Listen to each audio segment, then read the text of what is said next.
Hello friends, स्वागत है आप सभी लोगों का हमारे यूट्यूब चैनल शिवालय द स्टडी सेंटर अजयगढ़ में। दोस्तों, आज हम आप लोगों के लिए लेकर आए हैं बाल विकास तथा पेडागोजी के अगले टॉपिक में बाल विकास की अवस्थाएं। बाल विकास की अवस्थाओं पर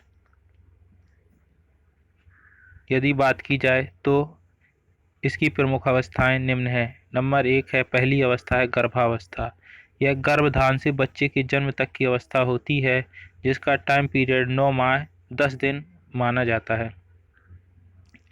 दूसरी अवस्था शैशवावस्था होती है, जो जन्म से 5 वर्ष तक की अवस्था मानी जाती है, अर्थात इसकी कुल समय अवधि 5 वर्ष मानी जाती है।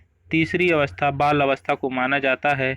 यह अवस्था 5 से 12 वर्ष तक की मानी जाती है, अर्थात कुल 7 वर्ष की अवधि में यह अवस्था होती है। किशोरावस्था की बात की जाए तो यह 12 से 18 वर्ष तक की होती है, जिसका कुल समय अवधि 6 वर्ष माना जाता है। प्रौढ़ावस्था अगली अवस्था है। प्रौढ़ावस्था जो 18 वर्ष से ऊपर की अवस्था होती है। दोस्तों, कई बुक्स में ये समय पीरियड थोड़ा बहुत आगे पीछे बढ़ घट कर मिल सकता है, लेकिन हम आपको बिल्कुल साइंटिफिक बता रहे हैं, जो परीक्षाओं में आंसर माने गए हैं उसके आधार पर हमने आपको बताने जा रहे हैं। तो आइए जानते हैं इसके आगे की अवस्थाएं।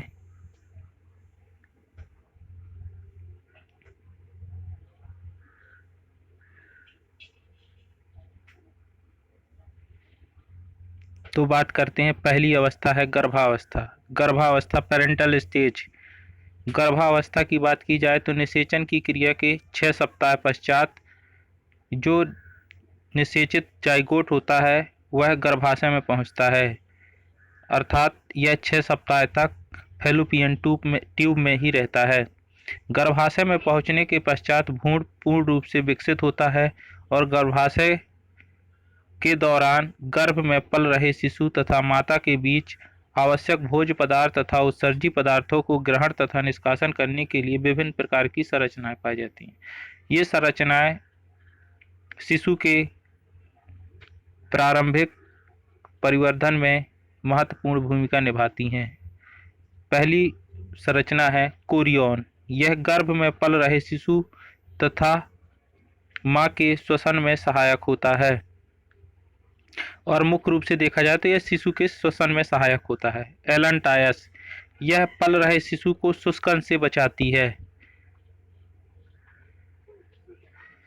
पीतक कोष गर्भ में पल रहे शिशु को प्रारंभिक पोषण प्रदान करता है। आवरा आपल आवरा या प्लेसेंटा। यह एक ऐसी संरचना होती है जो भ्रूण को प्रारंभिक श्वसन तथा उत्सर्जन में सहायक होती है। इसके बाद दूसरी अवस्था है शैशवावस्था। शैशवावस्था को इन्फेंसी स्टेज के नाम से भी जाना जाता है। इन्फेंसी स्टेज के नाम से भी जाना जाता है। यह अवस्था जन्म से 5 वर्ष तक की होती है। इस अवस्था में नवजात शिशु का विकास होता है। शैशवावस्था को मानव जीवन का आधार भी कहा जाता है, क्योंकि अन्य सभी अवस्थाएं जो भी आती हैं शिशु की, इस अवस्था के बाद ही आती हैं। शिशु का अंग्रेजी में इन्फेंट कहा जाता है, अर्थात शिशु को अंग्रेजी में इन्फेंट कहा जाता है। यह लैटिन भाषा के 2 शब्दों इन तथा फेंट से मिलकर बना है। इन तथा फेरी से मिलकर बना है, इन तथा फेरी से मिलकर बना है, जिसमें इन का अर्थ है नहीं तथा फेरी का अर्थ है बोलना, अर्थात ऐसे बालक जो बोलने में अयोग्य हो। बोलने में अयोग्य का मतलब यहाँ ऐसा नहीं है गूंगे बहरे बालकों से, अर्थात वह बालक जो बोल नहीं सकता है, अभी प्रारंभिक अवस्था में बोल नहीं सकता। शैशवावस्था की विकास की प्रमुख अवस्थाएं निम्न है, प्रमुख विशेषताएं निम्न है, ये विशेषताएं निम्न है। पहली है विकास में तीव्रता। प्रथम वर्ष में शारीरिक विकास अत्यंत तीव्र गति से होता है। यदि देखिए शैशवावस्था में देखा जाए तो बालक का विकास तीव्र गति से होता है, किंतु बालक का सर्वाधिक विकास जो होता है उसके बाल अवस्था में होता है। दूसरी विशेषता है मानसिक क्षमता में वृद्धि। शैशवावस्था में बालक का मानसिक विकास लगभग आधा हो जाता है, अर्थात यदि देखा जाए तो 3 से 4 वर्ष की आयु में बालक का मानसिक विकास लगभग आधे से अधिक हो जाता है। इसके बाद आगे की बात करते हैं। अन्य कुछ विशेषताएं हैं। ये सभी परीक्षाओं में पूछी गई विशेषताएं हैं। यदि बात की जाए दोहराने की प्रवृत्ति, या इसी को कह सकते हैं अनुकरण करने की क्षमता, तो जो शैशवावस्था के बालक होते हैं उनमें अनुकरण करने की या दोहराने की प्रवृत्ति का क्या होता है, विकास होता है, क्योंकि इस कार्य को करने में उन्हें आनंद की क्या होती है, अनुभूति होती है। जिज्ञासु प्रवृत्ति, इस अवस्था में बालक में सब कुछ जानने की इच्छा होती है, अर्थात वह किसी वस्तु को यदि पकड़ता है तो उसे ठोकता है, खिलौने वगैरह को, और उसे बार बार देखता है, अर्थात इसमें वह यह जानने की कोशिश करता है कि यह वस्तु क्या है। तीसरा है स्वप्रेम की भावना, नर्सिज्म।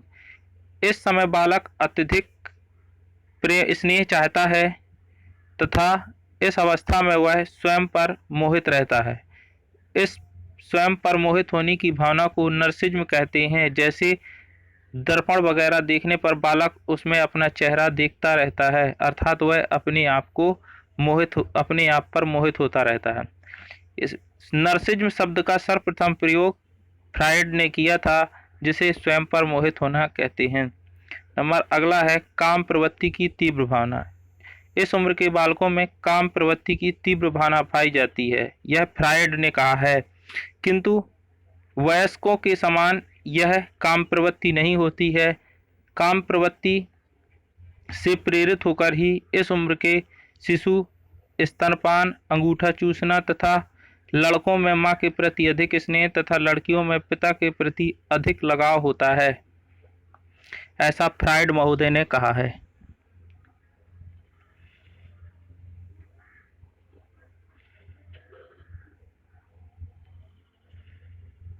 अन्य तथ्यों की बात की जाए तो संवेग, जन्म के समय बालक में कोई भी संवेग नहीं होता है, अर्थात सिर्फ एक उत्तेजना नामक संवेग बस बालक में पाया जाता है, उसके अतिरिक्त कोई संवेग नहीं होता है। किंतु 2 से 3 वर्ष तक उसमें भय, प्रेम, घृणा आदि संवेगों का विकास हो जाता है। जन्म के समय शिशु की लंबाई, कुछ महत्वपूर्ण तथ्य हैं। जन्म के समय शिशु की लंबाई 18 इंच तथा उसका भार 6 से 7 पाउंड होता है। दूसरा पॉइंट है 3 से 4 वर्ष की आयु में बालक में विरोधी प्रवृत्तियों का विकास हो जाता है। हेलो फ्रेंड्स, यदि आपको हमारा चैनल अच्छा लगता है, वीडियो अच्छे लगते हैं तो इसे लाइक कीजिए, शेयर कीजिए तथा सब्सक्राइब कीजिए। धन्यवाद।